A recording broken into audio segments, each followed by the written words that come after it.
This is Dr. Harry Edwards. I've been asked to say a few words about some of the athletes who have touched and inspired me over the years. I begin, of course, with the great immortals, Mr. Paul Robeson and Mr. Jackie Robinson.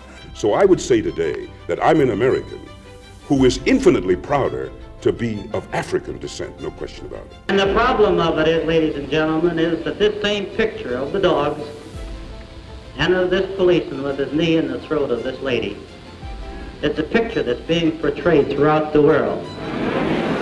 And from there, I can talk about athletes that I've known and worked with for most of my life, Mr. Bill Russell and Mr. Jim Brown.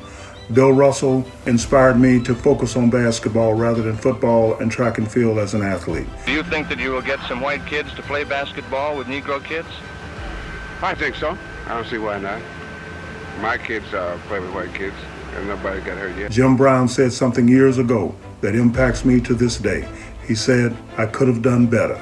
And I meant by that we can all do better in certain areas of our lives. Don't you believe that to preserve that society that we need laws of the land? That's why we have a society.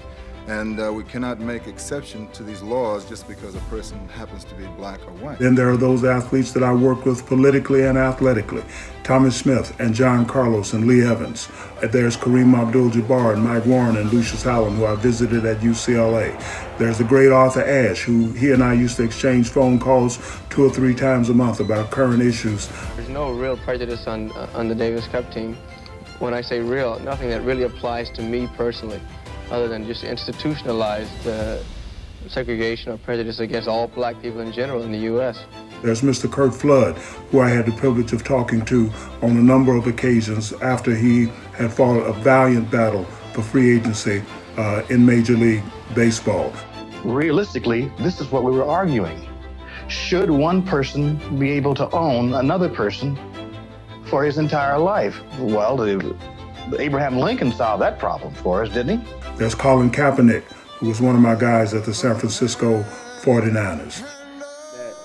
This country stands for freedom, liberty, justice for all. And it's not happening for all right now. And then there are those athletes who inspired me. There's a woman by the name of Rose Robinson, who has today been largely forgotten. She was a high jumper and sprinter at the 1959 Pan American Games in Chicago. She protested during the playing of the national anthem. She was the first athlete to do so and was suspended, never really ran track and field again, but became a stellar organizer at the community level and mobilizer of people against injustice.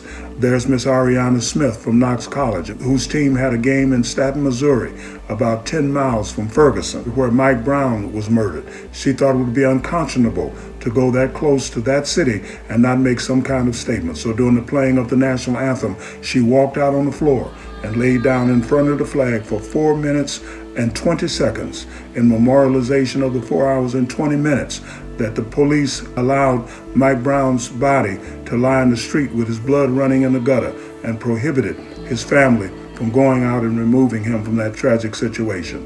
There's Miss Maya Moore, who took off 2 years at the height of her career, the very best basketball player of her era, in order to seek justice for a single individual who is today walking the streets of St. Louis, Missouri, as a result of her efforts. And so if you want to say I have courage, I'd say my courage has not been as much in me not playing, but in the emotional and mental and spiritual outpouring into love and fighting against injustice.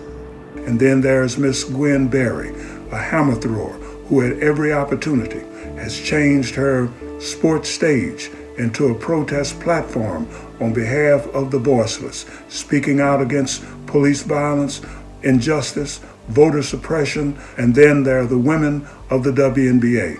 And here I want to highlight Miss Renee Montgomery and the Atlanta Dream, who not only spoke out against some racist messaging and comments made by one of the owners and had that owner removed, but they mobilized with Miss Stacey Abrams, with LeBron James and his Get Out the Vote operation. They inspired me to be better, to work harder, not to tire, to continue my own struggle for justice and freedom. These athletes are my models, my inspirations, my icons, and I feel privileged to have been alive when they passed this way.